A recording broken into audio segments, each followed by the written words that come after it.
Students, some important salts की बात करें तो यहाँ हमारा सबसे फर्स्ट जो टॉपिक आता है वो आता है कॉमन सॉल्ट का। क्लियर है?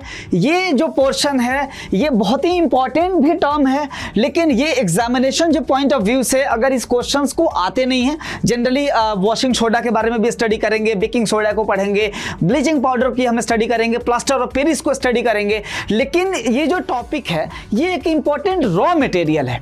बाकी हम बहुत सारे जो जैसे कॉस्टिक सोडा का अगर प्रिपरेशन कर रहे होंगे, वॉशिंग सोडा का, बेकिंग सोडा का, तो उन सबके अंदर जो है important raw material as a common salt होगा ही होगा। क्लियर है? इस वजह से ये जो पोर्शन है ये इंपॉर्टेंट है। अगर हम बात करें कॉमन सॉल्ट का, तो आप जो ये टेबल सॉल्ट जिसको हम कहते हैं, जो डेली लाइफ में आप कंज्यूम करते भी हैं, तो बात करें इसके फॉर्मूले की तो हम देख रहे हैं कि सर इसका फॉर्मूला होगा NaCl। क्लियर है? ये वो सॉल्ट है, मैंने आपको बताया था कि सर ये एक नॉर्मल सॉल्ट होगा। ओके, नॉर्मल सॉल्ट का मतलब इस वजह से कि यहाँ पे जो है क्या होगा, आपको जो Na और Cl है पॉजिटिव और निगेटिव आयंस तो दिख रहे हैं, लेकिन ये कंप्लीट डिसोसिएशन हो गया है हाइड्रोजन आयन का और हाइड्रोक्साइल का, इसलिए ये नॉर्मल सॉल्ट्स के अंदर कहीं H और OH नहीं दिखते हैं। हमने लास्ट वीडियोस के अंदर हमने इसके जो है कंप्लीट जो types of classification of salts के अंदर हमने स्टडी किया था। तो बात करें अभी हमारा जो कॉमन सॉल्ट है, दिस इज NaCl। तो यहां से अगर बात करें तो इसकी सबसे पहले जो अकरेंस है या एक्सट्रैक्शन ऑफ कॉमन सॉल्ट है, हम इसको स्टडी करेंगे कि ये हमें किस किस तरीके से जो कॉमन सॉल्ट को हम एक्सट्रैक्ट किया जा सकता है, यानी कि अकरेंस होता है, किस तरह से मिलता है। ओके, तो इसके जो बात कर रहे हैं तो यहां 2 मेजर सोर्सेज है कॉमन सॉल्ट्स के एक्सट्रैक्शन का। कितने हैं? There are 2 major sources. Clear? सबसे पहले अगर हम बात करें तो सर यहां है extraction of common salt from sea water. Clear? ये आप याद रखिएगा कि सबसे बड़ा जो मेजर जो सोर्सेज है वो क्या है, वो सी वाटर से ही हमारा जो है कॉमन सॉल्ट ऑब्टेन किया जाता है। इसलिए हमने यहाँ कुछ डिटेल्स और भी चीज़ों को हमने लिख रखा है कि sir common salt is extracted from sea water by evaporation. ये चीज़ को आप याद रखिएगा, बहुत ही इजी प्रोसेस है। ठीक है? और जो सी वाटर से क्या करते हैं हम, जनरली वहाँ कुछ शैलो टैंक्स होते हैं, उससे जो है क्या करते हैं हम, वहाँ पे जो है सनलाइट के प्रेजेंस में और विंड के प्रेजेंस में क्या होता है कि ये इवेपोरेशन होके ये जो बाद में हमें क्या मिलता है, कॉमन सॉल्ट मिलता है। क्लियर? तो इस वजह से यहां है कि sir common salt is extracted from sea water by evaporation. Clear? And sea water is allowed to evaporate in shallow tanks under the influence of sun and wind, and this salts contains impurities. याद रखिएगा ये magnesium chloride and magnesium sulphate के impurities present होती है common जो है इसके अंदर। क्लियर? ये सी वाटर्स के अंदर। ठीक है? अगर हम बात करें तो the salt is purified by passing dry HCl gas through saturated solution of Bryan. Clear है? यानी कि सोडियम क्लोराइड। जो ब्राइन का वर्ड है ये बहुत ही इंपॉर्टेंट टर्म है। ब्राइन मीन्स कि सिंपली NaCl और H2O पानी। ठीक है? यानी कि नमक और पानी का जो सॉल्यूशन बनेगा उसको हम क्या बोलेंगे, ब्राइन। और ये टर्म बार बार प्रिपरेशन में यूज होगा। क्लियर है? तो अभी हम बात करें यहां से, तो सबसे पहला यहां 2 टर्म समझ में आ गए कि सर जो कॉमन सॉल्ट्स का जो मेन एक्सट्रैक्शन है, there are 2 main sources. First one is sea water. Clear है? And this is extracted from sea water by the process of evaporation. Clear? और यहाँ जो इंप्योरिटीज हैं वो आपको दिख रहा है, magnesium chloride and magnesium sulphate की इंप्योरिटीज होती हैं। और इसको जो है सॉल्ट को प्यूरिफाई कैसे करते हैं, ड्राई HCl गैस को हम पास कराते हैं, किसके through, and saturated solution of Bryan. Clear है? तो आपको ये होप कि पहला जो सोर्स है ये आपको समझ में आ गया होगा। नेक्स्ट सोर्स की बात करें तो उसको हम रॉक सॉल्ट कहते हैं। ओके, जो first one is sea water and second one this is rock salt. अगर हम बात करें सेकेंड वन, तो extraction of common salt from underground solid deposits found in the earth surface. Clear? Earth surface में जो है जो सॉलिड डिपॉजिट्स जो जमा हो जाते हैं, ओके, तो वहां से जो हमें क्या मिलता है, रॉक सॉल्ट्स जिसको हम कहते हैं। ठीक? तो यहां से भी हमारा कॉमन सॉल्ट की एक्सट्रैक्शन का ये एक सेकेंड जो है, first one is sea water, second one is rock salt. ठीक है? तो हम बात करें यहां, तो common salt is also found in the form of solid deposits in several parts of the world.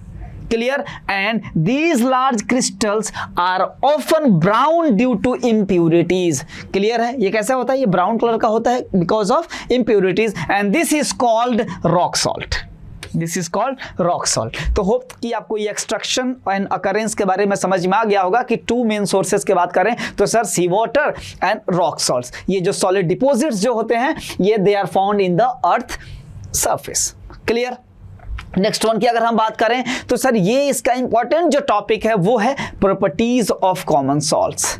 Clear. तो बहुत सारी चीजें ऐसी हैं कि जैसे आपको क्या करना है कि स्टार्टिंग की अगर हम बात करें यहाँ तो जो कॉमन सॉल्ट्स है, जितने भी आप सॉल्ट्स की स्टडी करेंगे आपको सबसे पहले ये जानना होगा कि सर उसका कॉमन नेम क्या है। Sir this is common salt. अगर फॉर्मूले का अगर बात करें तो केमिकल फॉर्मूला क्या होगा, दिस इज NaCl।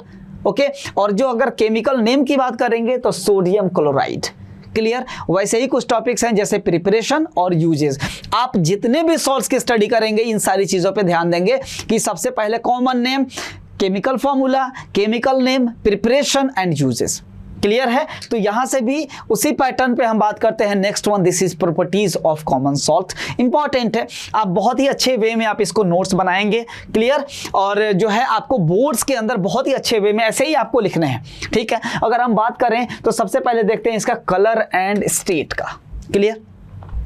तो अगर कलर की बात करें तो of course this is a colourless. क्या होता है ये एक अपने डेली लाइफ में भी देखते हैं इसको, तो this it is a colorless substance. Okay, colorless and crystalline substance with melting point 820 degree Celsius. बहुत सारे बुक्स की मैं रेफरेंस दूं अगर, मोस्टली कुछ बुक्स आपको ये 801 डिग्री सेल्सियस भी लिखता है।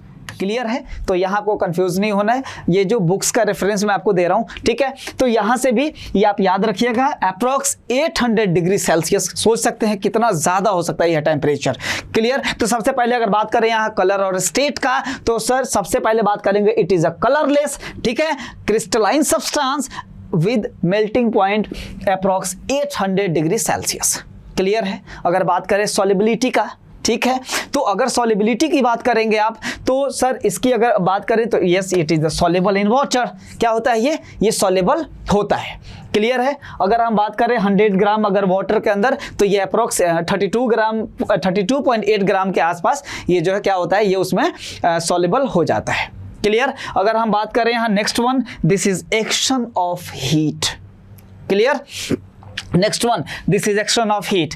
तो अगर हम बात करें यहाँ लो टेम्परेचर पर, generally 0 degree Celsius to 20 degree Celsius की बात करें, 20 डिग्री सेल्सियस में नॉर्मल टेम्परेचर की हम बात कर रहे हैं। अगर हम लो टेम्परेचर पे भी आए अगर 0 से लेकर 20 तक, तो यहाँ पे क्या होगा कि sir it exist as dihydrate. Dihydrate means जो फॉर्मूला है NaCl का उसके अंदर .2H2O लगा हुआ है।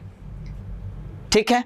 लेकिन अगर हम बात करेंगे यहां तो जब हीट करेंगे तो cracking sound is prepared due to the breaking up of the crystals. इसके जो क्रिस्टल्स होंगे वो ब्रेक होना स्टार्ट हो जाएंगे हीटिंग की वजह से, तो उसकी साउंड आप उसको ऑब्जर्व कर सकते हैं।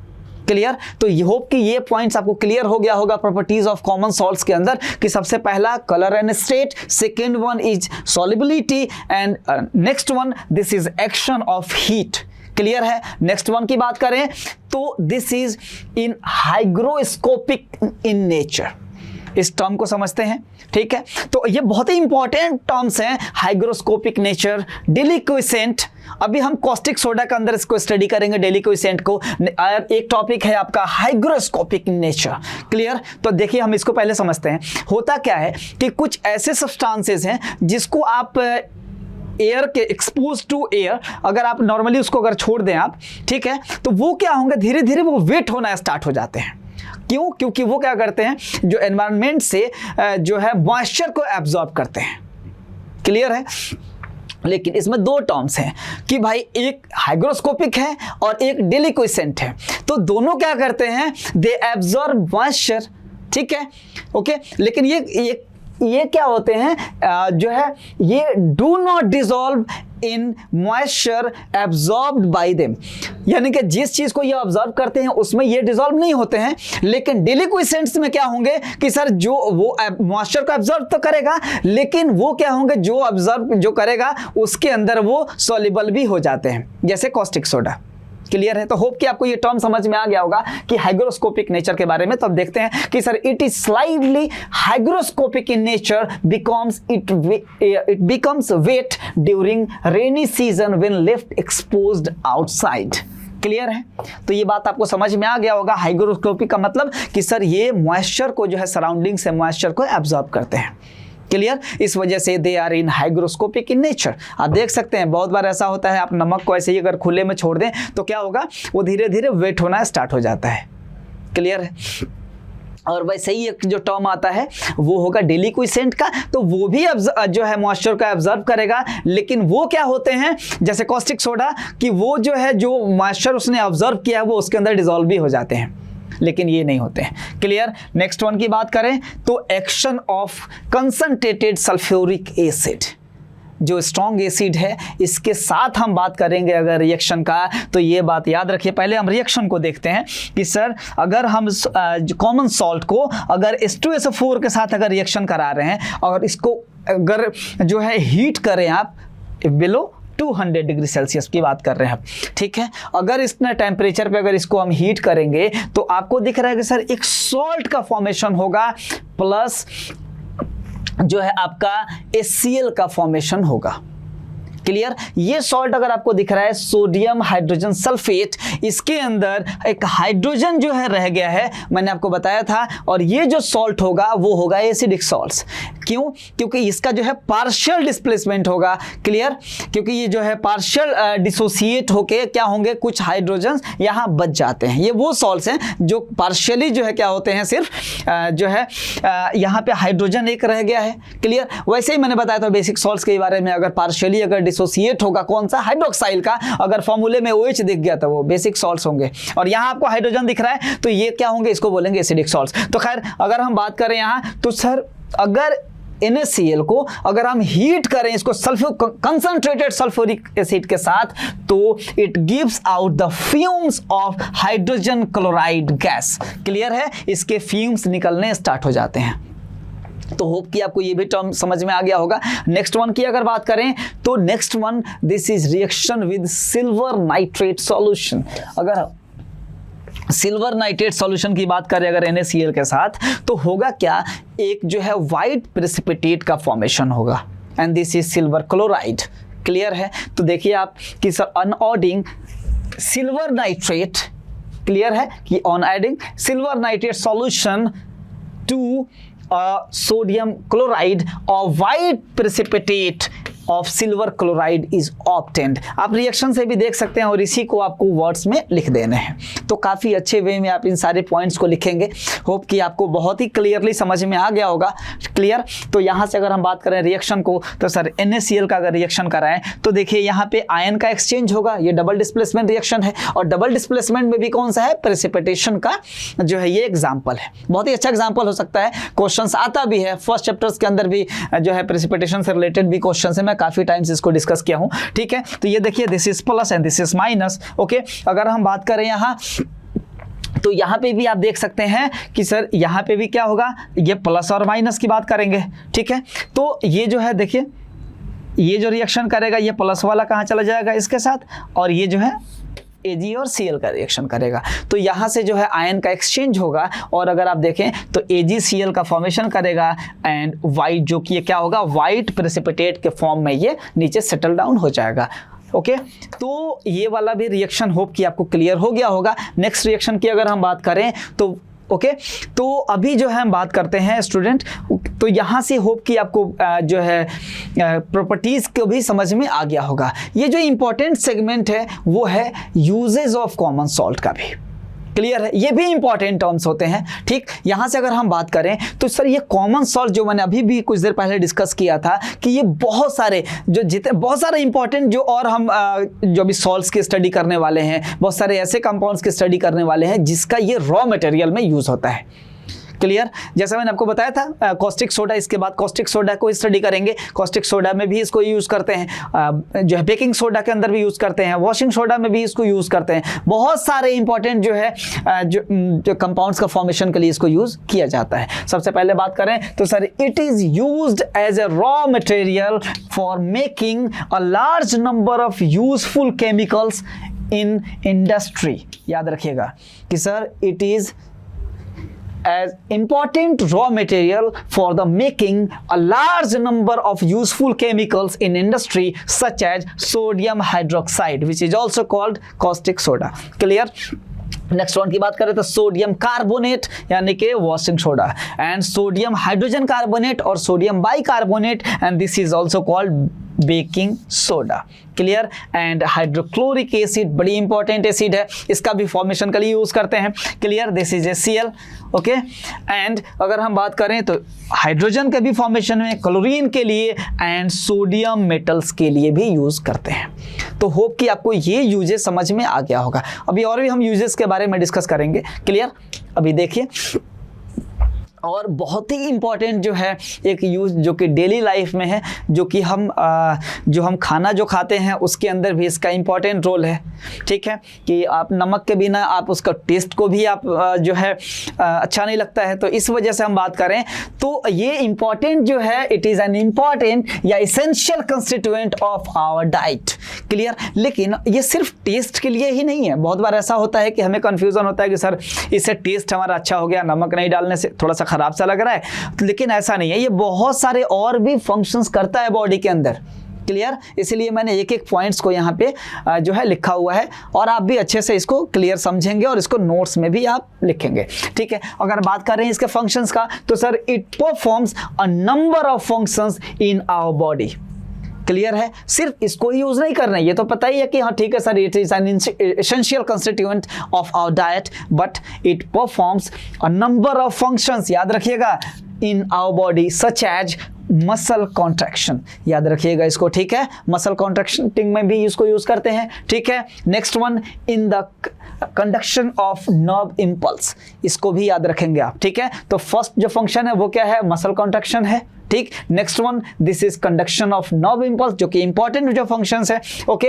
And for the production of hydrochloric acid in the stomach for digestion of food. Clear है। तो ये भी इंपॉर्टेंट है। यहाँ से आपको तीन चीज़ें समझ में आ गई फंक्शंस में, कि सर फंक्शंस बॉडी के अंदर जो फंक्शंस में भी हमारा बहुत ही इंपॉर्टेंट है। एंड लास्ट वन तो बहुत ही इंपॉर्टेंट चीज़ है, क्योंकि फूड को डाइजेशन के लिए जो इंपॉर्टेंट चीज़ है वो हाइड्रोक्लोरिक एसिड है। वो क्या करेगा, ये जो है इसका प्रोडक्शन करता है, NaCl, common salt. Clear. Next one की बात करें तो सर नेक्स्ट वन होगा कि it is used as a preservative material. आपने देखा होगा पिकल्स वगैरह के अंदर जो है काफ़ी दिन तक उसको प्रिजर्व करके सालों साल रख के खाते हैं लोग। तो उसमें क्या करते हैं, कॉमन सॉल्ट को ही मिक्स किया जाता है। तो ये क्या होगा, common salt is used as preservative in pickles and preserving meat and fish. Clear है। तो ये जो है जैसे करीज वगैरह बनाते हैं लोग, काफ़ी दिन तक इसको प्रिजर्व करके रखा जाता है। ठीक है, फिश का। तो इसको भी क्या करते हैं, प्रिजर्विंग मीट एंड फिश के लिए क्या यूज़ करते हैं, कॉमन सॉल्ट को यूज़ करते हैं। नेक्स्ट अगर पॉइंट की बात करें तो common salt is use for the manufacture of soaps. जब हम सोप्स का फॉर्मेशन करेंगे, चैप्टर नंबर 4 कार्बोनेट्स कंपाउंड के अंदर भी इसका यूजेस है। ओके। जब हम सोप्स का फॉर्मेशन को स्टडी करेंगे तो आपको दिखेगा कि सर कॉमन सॉल्ट जो है it is use for the manufacture of soaps. Clear है ये पॉइंट। नेक्स्ट वन की बात करें तो इट इज बहुत सारे कोल्ड का, पहले हम समझते हैं कोल्ड कंट्रीज के अंदर क्या होता है कि रोड्स के ऊपर, कोल्ड कंट्रीज में भी, इवन इंडिया में भी, तो बहुत सारे ऐसे हिल स्टेशन है जहाँ पे क्या होता है, रोड्स पे बहुत सारे आइस जो है जमा हो जाते हैं। तो उसको क्या करते हैं, उस चीज़ को मेल्ट करने के लिए, उस आइस को मेल्ट करने के लिए हम क्या करते हैं, कॉमन सॉल्ट को यूज़ करते हैं, ताकि रोड जल्द से जल्द क्लियर हो जाए। तो हम बात करते हैं यहाँ कि it is use to melt ice which collect on the roads during winter in cold countries. Clear है। होप कि आपको ये भी पॉइंट समझ में आ गया होगा। नेक्स्ट वन की अगर हम बात करें तो बड़ी इंपॉर्टेंट ये यूज है और बहुत ही अजीब सा भी यूज है। आप इसको देखें कि sir it is used as a fertilizers for sugar beet. देखिए ये एज ए फर्टिलाइजर भी यूज होता है, ये कॉमन सॉल्ट। क्लियर। मैंने अब देखिए इस चीज़ को, आप शुगर बीट का मतलब क्या होता है कि सर जो मीठे जो चुकंदर हैं, ठीक है, जैसे जो शुगर केन से इंडिया के अंदर जो हम शुगर का फॉर्मेशन करते हैं, तो वैसे ही यूरोपियन कंट्रीज के अंदर जो है जो मेजर स्केल पे शुगर बीट को ही प्रोडक्शन किया जाता है शुगर के लिए। तो ये जो शुगर बीट है इसको हम मीठा चुकंदर कहते हैं। ठीक है, अगर हम बात करें यहाँ से तो देखिए जो है आपने यहाँ बीट रूट का भी अपने नाम सुना होगा। ठीक है, तो क्लियरली जो बीट रूट यानी कि this is the sugar beet. Okay, तो इसके अंदर एज ए फर्टिलाइजर भी यूज करते हैं कॉमन सॉल्ट को। क्लियर है? तो होप कि आपको ये चीज़ समझ में आ गया होगा कि आपको जो है कॉमन सॉल्ट से रिलेटेड मोस्टली सारी इंफॉर्मेशन आपको मिल गए होंगे। इसका common salt, this is common name, chemical formula, chemical name, इसका प्रिपरेशन, ठीक है, या एक्सट्रैक्शन, अकरेंस इसके अंदर है, और सबसे इंपॉर्टेंट जो सेगमेंट था वो था इसका प्रॉपर्टीज का, और last one this is uses of common salt. Hope कि आपको एक एक पॉइंट्स क्लियर हो गए होंगे। तो ओके, अब हम नेक्स्ट जो बात करेंगे वो होगा कॉस्टिक सोडा का। क्लियर?